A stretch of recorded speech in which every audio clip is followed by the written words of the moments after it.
అండి, welcome to Nishi channel. ఈరోజు మన వీడియోలో సూపర్ టేస్టీగా పచ్చి కొబ్బరితో కోవా స్వీట్ని ఎలా చేసుకోవాలో చూపించబోతున్నాను. మన ఇంట్లో పచ్చి కొబ్బరి ఉన్నప్పుడు ఈ స్వీట్ని తప్పకుండా ట్రై చేసి చూడండి. ఇలా మనం పచ్చి కొబ్బరితో చేసినా సరే ఈ స్వీట్ కోవా స్వీట్లా చాలా రుచిగా ఉంటుంది. మరి ఆలస్యం చేయకుండా సూపర్ టేస్టీగా పచ్చి కొబ్బరితో కోవా స్వీట్ని ఎలా చేసుకోవాలో చూద్దాం. ముందుగా పచ్చి కొబ్బరిని తీసుకుని పైన పెంకుని తీసేసి అలాగే కొబ్బరి పైన బ్రౌన్ పాట్ని కూడా తీసేసి ఇలా చిన్న చిన్న ముక్కలుగా కట్ చేసుకోవాలి. ఇలా కట్ చేసుకున్న కొబ్బరి ముక్కల్ని ఏదైనా కొప్పు కొలతతో కొలుచుకుని మిక్సీ గిన్నెలోకి తీసుకోవాలి.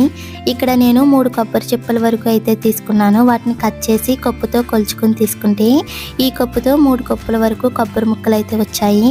ఇప్పుడు నీళ్లు కానీ పాలు కానీ వేయకుండా ఈ కొబ్బరి ముక్కల్ని వీలైనంత మెత్తగా గ్రైండ్ చేసుకుని తీసుకోవాలి. ఇలా మెత్తగా గ్రైండ్ చేశాక ఏ కప్పుతో అయితే కొబ్బరి ముక్కలు తీసుకున్నామో అదే కప్పుతో 1 కప్పు వరకు పాలు వేసుకుని మరొకసారి మెత్తగా గ్రైండ్ చేసుకుని తీసుకోవాలి. ఇలా మెత్తగా గ్రైండ్ చేశాక ఈ కొబ్బరి పేస్ట్ని రెడీగా పక్కన పెట్టుకుని ఇప్పుడు స్టవ్ ఆన్ చేసి గ్యాస్ పై ప్యాన్ పెట్టి 3 కప్పుల వరకు పాలను వేసుకోవాలి.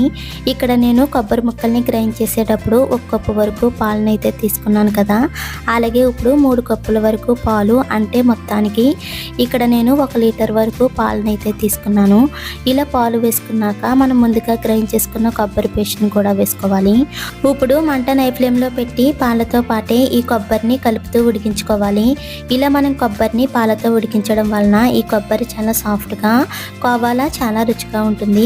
అలాగే ఈ స్వీట్ చేసేటప్పుడు దగ్గరుండి కలుపుకుంటూ మంట హై ఫ్లేమ్లో పెట్టి చేసామంటే ఈ స్వీట్ అనేది త్వరగా రెడీ అయిపోతుంది. అదే మంటని తక్కువగా పెట్టి చేసామంటే ఈ స్వీట్ రెడీ అవ్వడానికి చాలా టైం ఎక్కువగా పడుతుంది. సో అందుకని మంట హై ఫ్లేమ్లో పెట్టి దగ్గరుండి కలుపుకుంటూ పాలపైన ఉన్న మీగడ్ని అలాగే చుట్టూ పేరుకున్న మీగడ్ని పాలల్లోకే కలుపుకుంటూ దగ్గరకు వచ్చేంత వరకు ఉడికించుకోవాలి.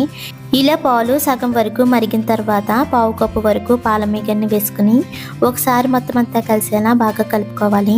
మనం ఇలా పాల మీగడ్ని వేయడం వల్ల ఈ స్వీట్ అనేది చాలా రుచిగా ఉంటుంది. మనకి కావాలంటే ఈ మీగడికి బదులుగా 1/2 కప్పు వరకు మిల్క్ పౌడర్ని తీసుకుని పాలల్లో మిక్స్ చేసుకునైనా వేసుకోవచ్చు. ఇలా మొత్తం అంతా కూడా బాగా కలిపిన తర్వాత 2 కప్పుల వరకు పంచదారని వేసుకోవాలి. ఇక్కడ నేను తీసుకున్న 3 కప్పుల కొబ్బరి ముక్కలకి అలాగే 4 కప్పుల వరకు పాలకి 1/2 కప్పు వరకు పాల మీద మీగడికి మొత్తానికి 2 కప్పుల వరకు పంచదారని వేసుకుని పూర్తిగా కరిగేంత వరకు కలుపుకుంటూ ఉడికించుకోవాలి. మనం ఇలా కొలుచుకుని వేసుకోవడం వల్ల మనం తీసుకున్న వాటికి ఈ స్వీట్నెస్ అనేది కరెక్ట్గా సరిపోతుంది. ఇలా పంచదార పూర్తిగా కరిగేసరికి ఈ పాలు కూడా కాస్త పలుచగా అవుతాయి. ఇప్పుడు మంట హై ఫ్లేమ్లో పెట్టి ఉడికించామంటే ఈ పాలు కుటకుటా ఉడుకుతూ పైకి చిందిపోతూ ఉంటాయి. కాబట్టి ఇప్పుడు మూత పెట్టుకుని మంటని మీడియం టు హై ఫ్లేమ్లో పెట్టి మధ్య మధ్యలో కలుపుకుంటూ దగ్గరకు వచ్చేంత వరకు ఉడికించుకోవాలి. మనం మంటని హై ఫ్లేమ్లో పెట్టి కలపకుండా వదిలేసామంటే ఈ కొబ్బరి అంతా అడుక్కి వెళ్ళిపోయి మాడిపోతుంది. సో అందుకని అలా కాకుండా దగ్గరుండి కలుపుకుంటూ మంటని హై టు మీడియం ఫ్లేమ్లో పెట్టి దగ్గరకు వచ్చేంత వరకు ఉడికించుకోవాలి. ఇలా పాలన్నీ కూడా దగ్గరికంటా ఉడికిపోయిన తర్వాత మంటని లో ఫ్లేమ్లో పెట్టి ఈ స్వీట్ మంచి టేస్ట్ రావడం కోసం 1/2 టేబుల్ స్పూన్ వరకు యాలకుల పొడి వేసుకోవాలి. అలాగే 2 టేబుల్ స్పూన్ వరకు నెయ్యిని కూడా వేసుకుని ఒకసారి మొత్తం అంతా కలిసేలా బాగా కలుపుకోవాలి. ఇలా కలిపేటప్పుడే ఈ స్వీట్ అనేది ప్యాన్కి స్టిక్కీగా అంటుకుందంటే మనకి స్వీట్ అనేది రెడీ అయిపోయినట్టే. లేదంటే కనుక చేతికి కొంచెం నెయ్యిని అప్లై చేసుకుని కొద్దిగా స్వీట్ని తీసుకుని ఇలా ఉండలా చేసుకుని చూసుకోవాలి. ఇలా మనకి ఉండలా అవ్విందంటే ఈ స్వీట్ అనేది రెడీ అయిపోయినట్టే. ఇప్పుడు గ్యాస్ ఆఫ్ చేసుకుని ఈ స్వీట్ని రెడీగా పక్కన పెట్టుకుని మరొక పక్కన ఫ్లాట్గా ఉన్న ఏదైనా ఒక ప్లేట్ని తీసుకుని దానికి నెయ్యిని అప్లై చేసుకోవాలి. ఇలా నెయ్యిని అప్లై చేశాక మనం ముందుగా రెడీ చేసుకున్న స్వీట్ని ఈ ప్లేట్లోకి తీసుకుని ఇప్పుడు దీనిపైన ఫ్లాట్గా ఉన్న ఏదైనా గిన్నెతో కానీ గ్లాస్తో కానీ సమానంగా నొక్కుతూ స్ప్రెడ్ చేసుకోవాలి.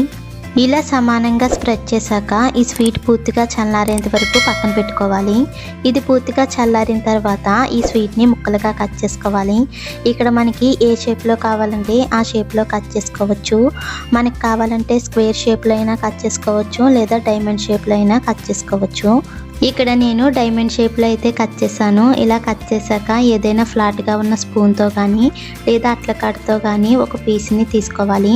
మనకు ఒక పీస్ అనేది వచ్చిందంటే మిగతా అన్ని పీసులు కూడా ఈజీగా వస్తాయి. అంతే సూపర్ టేస్టీగా పచ్చి కొబ్బరితో కోవా స్వీట్ అయితే రెడీ అయిపోయింది. మనం ఇలా పచ్చి కొబ్బరితో చేసినా సరే ఈ స్వీట్ కోవా స్వీట్లా చాలా రుచిగా ఉంటుంది. మీరు కూడా ఒకసారి ఇలా సింపుల్గా ట్రై చేసి చూడండి. ఈ రెసిపీ మీకు కూడా నచ్చినట్లయితే ప్లీజ్ లైక్ చేయండి, షేర్ చేయండి, సబ్స్క్రైబ్ చేసి పక్కనే ఉన్న బెల్ బటన్ని క్లిక్ చేయండి. Thank you for watching.